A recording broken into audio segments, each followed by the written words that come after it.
அன்பு நண்பர்களே, நீங்கள் பார்த்து கொண்டிருப்பது ஒரு பூமி. இந்த பூமியில் நான் நடந்து கொண்டிருக்கிறேன்.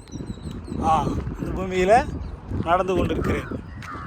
இப்போது நான் எந்த தேசத்தில் இருக்கிறேன், எந்த கண்டத்தில் இருக்கிறேன், எந்த நாட்டில் இருக்கிறேன், எந்த மாநிலத்தில் இருக்கிறேன், எந்த மாவட்டத்தில் இருக்கிறேன் உங்களுக்கு சொல்ல இயலாது.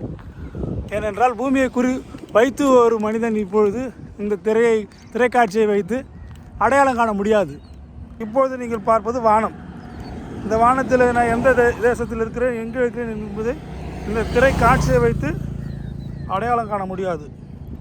ஆனால் நான் இருக்கிற இந்த பகுதியை நடுவில், இந்த பூமிக்கும் வானத்திற்கும் நடுவில் இருக்கிற இந்த பகுதியை காட்டினால்தான் நான் எந்த தேசத்தில் இருக்கிறேன் என்பதை நீங்கள் விளங்கி கொள்ள முடியும், அறிந்து கொள்ள முடியும், தெரிந்து கொள்ள முடியும்.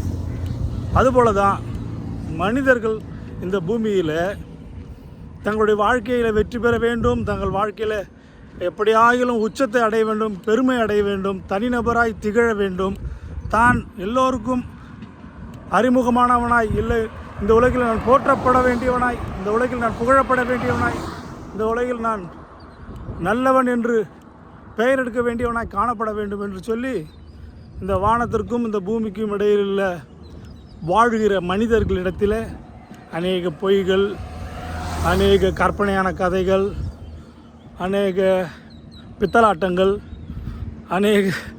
அநேக காரியங்களை செய்து சொல்லி வாக்குறுதிகளையோ இல்லது வெறுமனே பொய்யான மாயையை நம்பியோ ஒரு மனிதனை உயர்த்தி விடுகிறார்கள், உச்சத்தில் தூக்கி வைத்து விடுகிறார்கள்.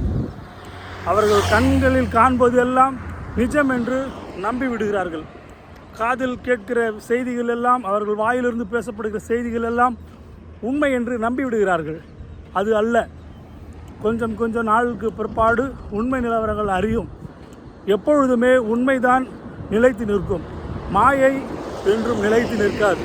மாயையை நம்பி பின்பற்றி போகிறவர்கள் யாவரும் எளிதிலே சடிதியிலே சகாயமின்றி அவர்கள் நாசமடைந்து போவார்கள் என்பது தான் வேதம் சொல்கிறது.